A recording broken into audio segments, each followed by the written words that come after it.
இப்போ உங்களோட பார்வை தோற்றம் என்னன்னா பிரசாந்த் கிஷோரோட கீழே நீங்க. பிரசாந்த் கிஷோர் கட்சி ஆரம்பிச்சுக்கிட்டு 4 இடைத்தேர்தலில் நின்னார்.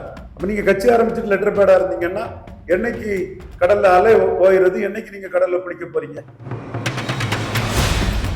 விஜய் கூட இருக்கக்கூடிய கேண்டிடேட்ஸ் புசி ஆனந்த், ஆதவர்ஜனா எல்லாம் சப்ப வேஸ்ட் பீஸ் தண்ட கர்மாந்திரம் எல்லாத்தையும் நீங்க சூறவாக்கி அடிக்கிறீங்க. விஜய டம்மி பீஸ் ஆக்கி இன்னைக்கு பிரசாந்த் கிஷோர் வீழ்ந்ததும் தமிழ் மண்ணில எல்லாரும் பிரசாந்த் கிஷோருக்கே இந்த கதின்னா, 3வது சீமான் ஒருத்தர் ரொம்ப ஸ்டெடியா இருக்கும்போது விஜய்க்கு நிலைமை ரொம்ப மோசம். பிரசாந்த் கிஷோர் நொண்டி குதிரை கொஞ்சம் ஓடினாரு, விஜய் ஓடிக்கிட்டே மாட்டாரு மண் குதிரை. தேர்தல் மழை பெய்யும் போது இந்த மண் குதிரை கலைஞ்சு போயிடும்னு காங்கிரஸ் தான் ஓட்டை இழந்துருக்கு. மற்றபடி தேஜஸ்விக்கு ஓட்டு இழப்பு இல்லை. ஆல்மோஸ்ட் அந்த ஓட்டை அவங்க மெயின்டைன் பண்ணிட்டாங்க. ஓட்டை பிரிச்சு எங்க வெற்றியை காங்கிரஸ் குறைச்சிட்டுன்னு ஓவைசி கிண்டல் அடிக்கூடிய அளவுக்கு பீகாரிக்கு ஓட்டர் ஆக்குறாங்க மையம் வச்சு தமிழ் ஓட்டர்ஸை தனக்கு சாதகமாக கொண்டு வரக்கூடிய வேலையை சீமான் தெளிவாக ஒரு நிலைப்பாடு எடுக்கிறார். இதுதான் கான்செப்ட் என்பது.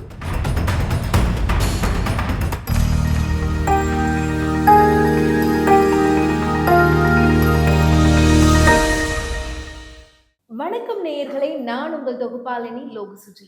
இன்னைக்கு அரசியல் குறித்து பல்வேறு விஷயங்களை தெளிவா விரிவா பேசுறதுக்காக அரசியல் விமர்சகர் திரு ரவீந்தர் துரைசாமி அவர்கள் நம்மிடையே இணைந்திருக்காரு. வாங்க பேசலாம். வணக்கம் சார். வணக்கம் மேடம். எப்படி இருக்கீங்க? நல்லா இருக்கு மேடம். நல்லா இருக்கீங்களா மேடம்? நல்லா இருக்கேன் சார். ஸோ முதல்ல இந்த பீகார் தேர்தலோட அந்த ரிசல்ட்ஸ் பார்த்தா நமக்கு பல கேள்விகளை கொண்டு வருது.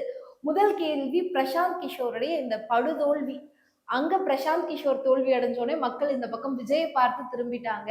அவர் தான் உங்களோட தேர்தல் வியூகர், அவர் தான் உங்களுக்கு எல்லாம் சொல்லி கொடுத்தாருலாம் சொல்லிங்களே, இப்போ நீங்க என்ன பண்ண போறீங்க அப்படின்னு விஜயை பார்த்து இந்த கேள்வியை கேட்கிறாங்க. இதை எப்படி பாக்குறீங்க? பிரசாந்த் கிஷோருடைய அந்த தோல்வி இங்கேயும் பிரதிபலிக்கும் நம்ம எதிர்பார்க்கலாமா? பிரசாந்த் கிஷோராவது ஒரு நுண்டி குதிரையா ஓடினார், விஜய் மண் குதிரை. பிரசாந்த் கிஷோரோடையும் கீழே, லெஸ் தான் பிரசாந்த் கிஷோர் விஜய், லெஸ் தான் கமலஹாசன் விஜய். ஒரு காகிதப்புலி அரசியலை, ஒரு கோயபல்ஸ் விளையாட்டு, ஜான் ஆரோக்கியசாமிங்கிற பிராண்டிங் மாஸ்டருக்கு பல கோடிகளை கொடுத்து போலியா பொய்யா விஜய் தரப்புல கட்டமைச்சிட்டு இருக்காங்களே தவிர உண்மையில அவங்க ஒரு சீரியஸ் பிளேயராட்டு தமிழ் மண்ணில் இல்லை. பிரசாந்த் கிஷோராவது ஒரு சீரியஸ் பிளேயரா ஓரளவு நின்னாரு, 4 இடைத்தேர்தலில் நின்னாரு, அதுல ஓரளவு குறிப்பிடத்தக்க வாக்களை பெற்றாரு. அப்போ உங்களோட பார்வை தோற்றம் என்னன்னா பிரசாந்த் கிஷோரோட கீழே நீங்க. பிரசாந்த் கிஷோர் கட்சி ஆரம்பிச்சுக்கிட்டு 4 இடைத்தேர்தலில் நின்னார். அப்ப நீங்க கட்சி ஆரம்பிச்சுட்டு லெட்டர் பேடா இருந்தீங்கன்னா என்னைக்கு கடல்ல அலை போயிடுறது, என்னைக்கு நீங்க கடல்ல பிடிக்க போறீங்க? அப்ப நீங்க அதுல விக்கிரவாண்டியில போலரைசேஷனுக்கு இடையில அடிபட்டு போகிற அச்சத்துல நீங்க களத்துக்குள்ள வர. வன்னியர் பறையர் போலரைசேஷன்ல நம்ம விழுந்துருவோம், நம்ம தாக்கு பிடிக்க முடியாதுங்கிறதுல நீங்க களத்துக்குள்ளேயே நீங்க வரல. இப்போ இதே போலரைசேஷன் பீகார்ல வந்தது மாதிரி என்டிஏ வெர்சஸ் இண்டி கூட்டணி கடையில தான் போலரைசேஷன் வந்தது. யாதவும் முஸ்லீமும் இங்க, பிராமின் பூமிகார் அப்பர் காஸ்ட் கோரி குருமி அங்க, இப்படி ஒரு பெரிய போலரைசேஷன் அங்க பீகார்ல வந்திருக்குது. அது மக்களவை தேர்தல் மாதிரி தான் ஓட்டிங் பெர்சன்டேஜ் இருக்குது. அப்ப இங்கேயும் ஒரு போலரைசேஷன் வந்ததுன்னா விஜயால எப்படி தாக்கு பிடிக்க முடியும்? நீங்க விக்கிரவாண்டியிலே போலரைசேஷனை கண்டு ஓடுனவர் இங்க ஒரு போலரைசேஷன் வருது. அன்புமணி தனிச்சு போட்டிட்டு 10.5 போறாரா, இல்ல எடப்பாடி கூட கம்பைன் ஆகி போறாராங்கிறது தெரியல. ஒரு வேளையில கம்பைன் ஆயிட்டாரு. அப்ப இங்க திமுக, காங்கிரஸ், விடுதலை சிறுத்தைகள், அங்க அதிமுக, பாமக, பாஜக. அப்போ போலரைசேஷன் எப்படி வரும்? வன்னியர் நான் வன்னியர், வன்னியர் பறையர் வரும். உங்க பறையர் ரசிகர் எங்க ஓட்டு போடுவான்? திருமாவளவன் ரூட்ல திமுக காங்கிரஸ் இதுக்கு தான் போடுவான். உங்க வன்னியர் ரசிகர் எங்க ஓட்டு போடுவான்? அன்புமணி ரூட்ல அதிமுக அன்புமணிக்கு ஓட்டு போடுவாப்புல. அப்போ உங்களோட நிலைமை என்ன ஆகும்? எவன் உங்களை நம்பி 90 தொகுதியில நிற்பான்? அப்போ தவறான விகிதத்துல நீங்க அருமையான ஒரு வாய்ப்பு விக்கிரவாண்டியில கிடைச்சது. அதை ஜான் ஆரோக்கியசாமியோட அந்த கோழைத்தனத்தால, ஒரு மன வலிமை இல்லை, அது விஜய்க்கு தான் அது பொருந்தும். நான் ஜான் ஆரோக்கியசாமியை விமர்சனம் பண்ணல, ஜோசப் விஜய் தான் விமர்சனம் பண்றேன். முடிவெடுக்க வேண்டியது ஜோசப் விஜய் தானே. அப்ப நீங்க பிராண்டிங் பண்றீங்க, கான்செப்ட் இல்ல. இயல்பா தானே எழும்பி வந்த சீமான், சுயம்பா எழும்பி வந்த சீமான்ட்ட கான்செப்ட் இருக்கு. தமிழ் தேசியம், தமிழருங்கிற ஒரு கான்செப்ட் சீமான்ட்ட இருக்குது. உங்ககிட்ட கான்செப்ட் இல்லை, ஆனா பிராண்டிங்கை மட்டும் பண்றீங்க. கான்செப்ட் இல்லாம வெறுமனே பிராண்டிங் பண்ணி என்ன பிரயோஜனமாகும்? அடுத்தால விஜய்க்கு முகத்துக்கு தான் ஓட்டு பண்ணி ஒரு பிராண்டிங்கை பண்றீங்க. திருமங்கலம் விஜய், திருப்பரங்குன்றம் விஜய், ஆண்டிப்பட்டி விஜய், உசிலம்பட்டி விஜய்னு ஒரு பிராண்டிங்க பண்றீங்க. இந்த பிராண்டை பண்ணலாம். யாருக்கு பண்ண முடியும்னா, திண்டுக்கல்ல 55% வாக்கெடுத்த எம்ஜிஆருக்கு, 77ல 4 முனை போட்டியில ஆட்சியை பிடிச்ச எம்ஜிஆருக்கு, நிரூபிச்ச எம்ஜிஆருக்கு இந்த பிராண்டிங்க பண்ணலாம். ஆனா நீ நிரூபிக்காமலே இந்த பிராண்டிங்க பண்ணும்போது விஜய் கூட இருக்கக்கூடிய கேண்டிடேட்ஸ் புசி ஆனந்த், ஆதவர்ஜனா எல்லாம் சப்ப, வேஸ்ட் பீஸ், தண்ட கர்மாந்திரம்னு எல்லாத்தையும் நீங்க சீரோவாக்கி அடிக்கிறீங்க. இது தவறான ஒரு வீகம். நீங்க நான் இந்த இடத்துல விஜயை அடிக்கிறேன். விஜய் தலைவா பட பிரச்சனையில அவர் மோடியை கோயம்புத்தூர்ல போய் பார்க்கிறார். பார்த்த விளைவாக தன்னோட கட்சி நிர்வாகிகளை சிப்பி பார ரவிச்சந்திரன் போன்றவங்களுக்கெல்லாம் என்டிஏ கேண்டிடேட்டுக்கு பிரச்சாரம் பண்ண கூடுறாரு. ஆனா ஜெயலலிதா முன்னோட 6 விழுக்காடு வாக்கு அதிகம் பெற்றுட்டாங்க. அப்ப விஜய் வெத்து வேட்டு செல்லாத நோட்டுன்னு 2014 ஜெயலலிதா அம்மையார் நிரூபிச்சுட்டாங்கிற ஆதாரத்தை ஜான் ஆரோக்கியசாமிக்கு மூஞ்சிக்கு நேரம் தூக்கி அடிப்புங்கிறது அவருக்கு தெரியல. நீங்க பிராண்டிங் பண்றது யாருக்காக பண்றீங்க? புசி ஆனந்த் ஒரு ஆளே இல்ல, ஆதவர்ஜனா ஒரு ஆளே இல்ல, நிர்மல்குமார் வேஸ்ட், தம்பிக்கெல்லாம் முஸ்லிம் பெட்டில பேக்கிங் உண்டு. நான் அவரை பற்றி விமர்சனம் பண்ணாலும் அவனுக்கு ஒரு பேக்கிங் உண்டு எனக்கு தெரியும்.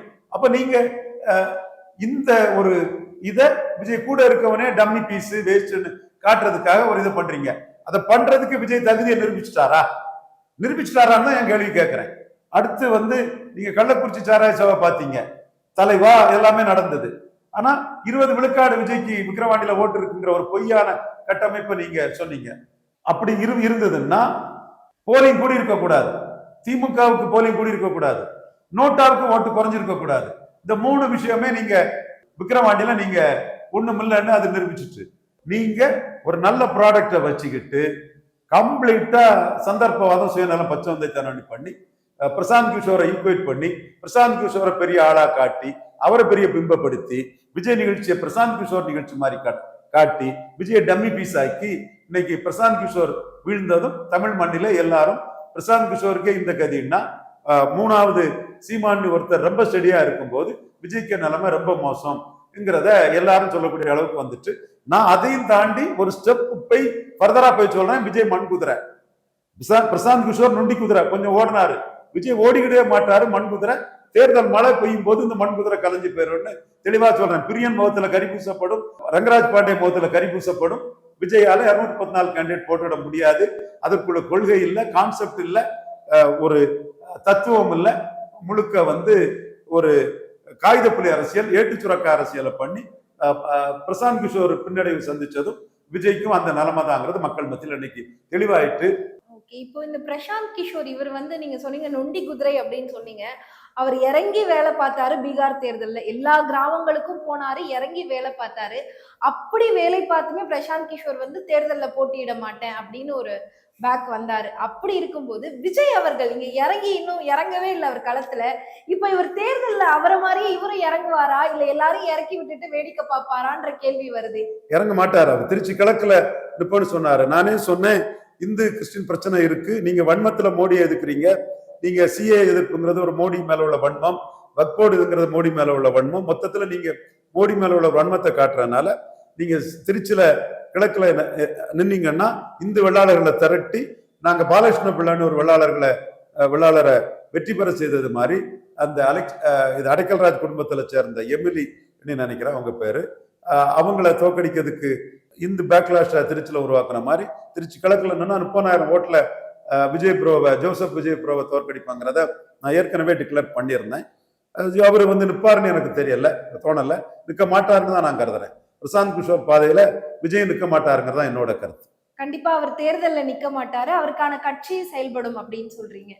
கட்சி செயல்பாடுன்னு தான் அவருக்கு என்ன சிக்கல் ஆயிட்டுன்னா, அவரு நினைச்சது எடப்பாடி ஏமாந்து போய் 60-70 சீட்டு பலம் நிரூபிக்காமலே தந்துருவார்னு நினைச்சாரு. நோகாம சொல்லுவாங்க இல்லையா, ஓசியில சொல்லுவாங்கல்ல, அந்த மாதிரி நம்ம பிராண்டிங் மாஸ்டருக்கு காசு கொடுத்து பலகீனமான பத்திரிகையாளரை வச்சு பலம் நிரூபிக்கலங்கிறது கூட தெரியாம எடப்பாடிக்கு கூட்டணிக்கு ஆள் இல்லாதனால அவர் பயந்து போய் தந்துருவார்னு தான் நினைச்சாரு. என்ன பிரச்சனைன்னா, அண்ணாமலை, ஆர்டி டீம், மோடி எல்லாம் சீமான சிஎம் கேண்டிடேட்டா சொல்லிடுவாங்கிற அச்சம் எடப்பாடி பழனிசாமிக்கு பதற்றம் வரவே அவர் பார்லிமெண்ட்லேயே வேண்டான்னு சொன்ன பாஜக கூட அசம்பிளில போய் கூட்டணி சேர்ந்துக்கிட்டாரு. இதுதான் விஜய் எதிர்பாராத அடி.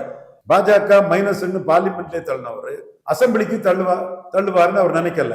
பார்லிமெண்ட்ல தள்ளின பாஜகவுக்கு அணியமைக்கக்கூடிய சக்தி அண்ணாமலைக்கு இருக்கிறதுனால 150 தொகுதியில 3வது பேருங்கிற அச்சத்துல அவரு பாஜக கூட வந்துட்டாரு. இந்த இடத்துல விஜய்க்கு இம்பார்ட்டன்ஸ் குறைஞ்சு போச்சு. இதுதான் அவங்க டாக்டிக்கலா பண்ணினது. ஸோ அது விஜய்க்கு பெருத்த அதிர்ச்சி. ஸோ பிஜேபி இன்க்ளூசிவ் அலையன்ஸுக்கு போனா, கொள்கை எதிரி கூட போனா இமேஜ் போயிடும், சினிமா போயிடும், அரசியல் போயிடும். ஜானகி சிவாஜி மாதிரி அரசியலையும் சினிமாவையும் இழந்து போய் நிற்பாரு. ஸோ இந்த இடத்துக்குள்ள என்ன செய்யணும் தெரியாம அந்த ஜனநாயகம் படம் ரிலீஸ் வர்றது வரை தான் ஒரு சிஎம் கேண்டிடேட்டுங்கிற அந்த போக்கஸை காட்டுறதுக்கு தினமலரையும் தினத்தந்தியையும் பிராண்டிங் மாஸ்டர் கோயபல்ஸ் ஜான் ஆரோக்கியசாமியும் பயன்படுத்தி நகர்ந்துட்டு இருக்கிறார். ஓகே சார், இப்போ இதுக்கு அடுத்து இந்த விஜயோடைய இந்த அரசியல் பயணத்துல இன்னொன்னு இந்த எஸ்ஐஆர் அப்படிங்கிற இந்த ஒரு விஷயம், இத தனியா விஜய்க்குன்னு சொல்றதா இல்ல பொதுவா நம்மளுடைய தேர்தல் 2026 தேர்தல் என்ன ஆக போறதுன்னு கேக்குறதான்னு தெரியல. பீகார்ல நம்ம ஒண்ணு பார்த்துட்டோம், அங்கேயும் இந்த எஸ்ஐஆரை கொண்டு வந்தாங்க. அப்படியே பாத்தீங்கன்னா என்டிஏ கூட்டணி வின் ஆகுது, என்ன நடக்குதுன்னு பல பேருக்கு ஒரு ஆச்சரியம். அதே மாதிரி இப்ப இந்த எஸ்ஐஆர் வந்த பிறகு 2026 தேர்தல் என்ன ஆக போகுது? எஸ்ஐஆர் வர்றதுக்கு முன்னாடியே என்டிஏ கூட்டணி தான் அங்க வெற்றி பெற்று, உங்களுக்கு தெரியும்னு நினைக்கிறேன். 4 சீட்டு தான் ஆர்ஜேடி ஜெயித்தாங்க, 3 சீட்டு காங்கிரஸ் ஜெயித்தாங்க. எஸ்ஐஆரையும் தாண்டி ராகுல் காந்திக்கு தவறுகள் தான் காங்கிரஸை காலி பண்ணிச்சு. ஒரு கூட்டணியில இருக்கிறீங்க, உங்களுக்கு தேஜஸ்வி யாதவ் மேல என்ன பொறாம? நீங்க அசோக் கெலாட்டை வச்சு தேஜஸ்வி யாதவ் சிஎம்னு சொல்றீங்க, மோடியே நிதிஷ் சிஎம்னு சொல்றாரு பிரைம் மினிஸ்டர். அப்போ அது முத தவறு. கூட்டணியை முடிவு பண்ணாமலே பிரச்சனை பண்ணிட்டு இருந்தீங்க, அடுத்த தவறு. அடுத்தால பிரச்சாரம் பண்ணாம எங்கேயோ போயிட்டீங்க. அப்போ நீங்க உங்களுக்கு தேஜஸ்வி யாதவ் எமர்ஜ் ஆகக்கூடாதுங்கிற ஒரு எண்ண ஓட்டம் உங்களுக்கு அங்க இருந்ததுதான் காரணம். இதுல என்ன ஆச்சுன்னா, காங்கிரஸுக்கு ஓட்டு போட்ட பிராமின் பூமிகார் தான் இவர் பிரசாந்த் கிஷோர் பாண்டேக்கு போனான். காங்கிரஸ் தான் ஓட்டை இழந்திருக்கு, மற்றபடி தேஜஸ்விக்கு ஓட்டு இழப்பு இல்லை. ஆல்மோஸ்ட் அந்த ஓட்டை அவங்க மெயின்டைன் பண்ணிட்டாங்க. ஓட்டை பிரிச்சு எங்க வெற்றியை காங்கிரஸ் குறைச்சிட்டுன்னு ஓவைசி கிண்டல் அடிக்கக்கூடிய அளவுக்கு பீகார் எலெக்ஷன் போயிட்டு, பீகார் எலெக்ஷன் பழைய பார்லிமெண்ட் ஸ்டேட்டஸ்கோ தான். பார்லிமெண்ட்டுக்கு ராகுலுக்கு விழுந்த பிராமின் பூமிகார் ஹையஸ்ட் ஓட்டுகள் ஒரு 8% ஓட்டுட்டு தான் உண்டு. அது பிரசாந்த் கிஷோருக்கு போனதுதான் அங்க மாற்றமே தவிர வேற அங்க ஒன்றும் பெரிய மாற்றம் பீகார்ல நடக்கல. பீகார் வேற, தமிழ்நாடு வேற. Correct sir. இப்போ இந்த 2026 தேர்தல் தமிழ்நாட்டுக்கு இன்னும் எண்ணி பார்த்தா 4-5 மாசம் கூட கிடையாது. இப்போ திடீர்னு ஒரு எஸ்ஐஆர்னு எடுத்துட்டு வந்தாங்க. இது ஒரு பக்கம் சரி, வேலைலாம் நடக்குது அப்படின்னு பார்த்தா இப்ப கண்டன ஆர்ப்பாட்டம், நாங்க வேலை நிறுத்தம் பண்றோம் அப்படின்னு சொல்லி வேலை நிறுத்தமும் பண்றாங்க அதுக்கான ஊழியர்கள். இப்ப என்ன நடக்கும் இந்த 2026 தேர்தல்ல? இந்த எஸ்ஐஆர் படிவம்லாம் கரெக்டா ஃபில் பண்ணி கரெக்டா எந்த வாக்காளர்கள்லாம் நீக்கணுமோ அவங்களெல்லாம் நீக்கி, யாரெல்லாம் சேர்க்கணுமோ அவங்களெல்லாம் சேர்த்து கரெக்டா எலெக்ஷன் நடந்துருமா இந்த மே மாசத்துக்குள்ள? உண்மையிலே பலருக்கும் சலிப்பும் கோபமும் எஸ்ஐஆர் மேல இருக்கு, தேர்தல் ஆணையத்து மேல இருக்கு. நாம அதான் சாதாரண மக்கள் மத்தியில ஒரு நல்ல கோபம் எஸ்ஐஆர் மேல இருக்கு. என்னத்துக்கு போட்டுங்க பில்லை பண்ணி கொடுத்துட்டு அது இதுன்னு தான் ஒரு இது இருக்கு. எனக்கு தம்பி செல்வின் கவுன்சிலர் ஊர்ல அப்பா அம்மா ஓட்டு இருந்தாலும் டக்குன்னு தம்பி எடுத்து தந்துட்டான். தம்பி செல்வின் கவுன்சிலரா அங்க இருந்த தம்பி லோக்கல் ஒரு பொலிட்டிஷியனா மக்கள் மத்தியில லோக்கல்ல இருக்கக்கூடிய ஒரு டக்குன்னு அவர் ஃபார்ம் எனக்கு கொடுக்கறதெல்லாம் கொடுத்துட்டாரு. மற்றவங்களுக்கு அது எவ்வளவு கஷ்டம், எவ்வளவு சிரமங்கள்லாம் பரவாயில்ல பாத்தியமா என்ன பண்றதுன்னே தெரியல. இது பொதுமக்கள் மத்தியில ஒரு சலிப்பும் கோபமும் எஸ்ஐஆர் மேல கரெக்டா இருக்கு. அதைத்தான் சீமான் தன் ஆர்ப்பாட்டத்துல மக்கள் குரலா ஒலிச்சதையும் நம்ம பார்த்தோம். உண்மையிலே எஸ்ஐஆருக்கு மேல பொதுமக்கள் மத்தியில அந்த ப்ராசஸ் கசடசா இருக்குங்கிற இது இருக்குது. எஸ்ஐஆரை நான் வரவேற்கிறேன். ஜென்யூன் ஓட்டர் லிஸ்ட் இருக்கணுங்கிறதுல எனக்கு மாறுபட்ட கருத்து இல்லை. ஜனநாயகத்துல கள்ள ஓட்டு இருக்கக்கூடாது, இது ஜென்யூன் ஓட்டு தான் இருக்கணுங்களா மறுக்கிறேன். நான் மறுக்க விரும்பல, அது நியாயம், வரவேற்கிறேன் எந்த மாநிலம்னாலும். பட் இந்த குறுகிய காலத்துல வச்சுக்கிட்டு இது பண்றது மக்களுக்கு பெரிய சிரமமா இருக்குங்கிறதான் 100% உண்மை. ஓகே சார், இப்போ இந்த எஸ்ஐஆரை குறிப்பா திமுக எதிர்க்குது. நீங்க சொன்ன மாதிரி எல்லாருமே இதுக்கு எதிர்ப்பு தான் தெரிவிக்கிறாங்க. இது ஏன் இப்போ இந்த எஸ்ஐஆர் உண்மையாவே அது பாஜகவோட பின்னணியில தேர்தல் கமிஷன் பண்ற வேலை தானா? இந்த மாதிரி எலெக்ஷன்ஸ்ல மற்ற மாநிலத்துல இருக்கிற வாக்காளர்களை உள்ள கொண்டு அவங்களுக்கான ஓட்டை எடுக்கிறதுக்கான வேலை தான் இந்த எஸ்ஐஆரா? எஸ்ஐஆர் பீகார்ல பெரிய மாற்றத்தை ஏற்படுத்தலைங்கிறத மீண்டும் நான் சொல்றேன். அப்படி ஒரு மாற்றம் ஏற்படுத்திருந்தேன்னா இண்டி கூட்டணிக்கு ஓட்டு குறைஞ்சிருக்காது. அவங்க பார்லிமெண்ட்ல எடுத்த ஓட்டை அசம்பிளில எடுத்துட்டாங்க. அவங்களுக்கு வீக்லிங்கிறது காங்கிரஸ் தான். ஸோ எஸ்ஐஆருங்கிறது வீக்லிங்கா நான் பார்க்கல. பட் இப்போ எஸ்ஐஆர்ல இங்க என்னன்னா இந்த ப்ராசஸ் தமிழக மக்கள் மத்தியில பெரிய எரிச்சலை கொடுக்கும். இது குறுகிய காலத்துக்குள்ள வந்து பெரிய எரிச்சலை கொடுக்குது. அதுதான் எஸ்ஏஆரோட மைனஸாக நான் இப்போ பார்க்குறேன். எஸ்ஏஆருங்கிறது வந்து ஒரு கண்டினியூங் ப்ராசஸ் ஆட்டு ஜென்யூன் ஓட்டர் லிஸ்ட்டுக்கு வந்து தேவைதான், அதில் எந்த மாற்றமும் இல்லை. இந்த குறுகிய காலத்தில் வச்சு நெருக்கடி கொடுக்கறது, இப்போ நீங்களே சொல்றீங்களா உங்களுக்குள்ள சிரமங்கள், இது ஒட்டுமொத்த மக்கள் மத்தியில் இந்த சிரமங்கள் இருக்குங்கிறத நம்ம மறுத்துக்கிட்டு மக்கள் உணர்வுக்கு எதிராக அதில் பேச வேண்டியதில்லை. அந்த எஸ்ஐஆர் தேவை, ஆனால் இப்படி எடுபிடி கட்டு மாதிரி கொஞ்ச நாளில் இந்த மாதிரி பண்றது, டைம் ஃப்ரேம் இல்லாம எடுத்தேன் கவிழ்த்தேன்னு பண்றது வந்து ஏற்றுக்கொள்ளத்தக்கதல்ல. Okay sir. இப்போ இந்த எஸ்ஐஆர் படிவத்துல இன்னொரு முக்கியமான ஒரு விதிமுறை என்னன்னா, இந்த 2002ல அவங்க வந்து வாக்காளரா வாக்கு செலுத்தி இருந்தாங்கன்னா அதுக்கான விஷயத்த உள்ளிடணும் அப்படின்னு சொல்றாங்க. இன்னொன்னு வந்து நீங்க பீகார் மாநில தேர்தல்ல வாக்காளரா இருந்தாலும் அதை நீங்க உள்ளிடலாம் அப்படின்னு ஒரு விதிமுறை உள்ள இருக்கு.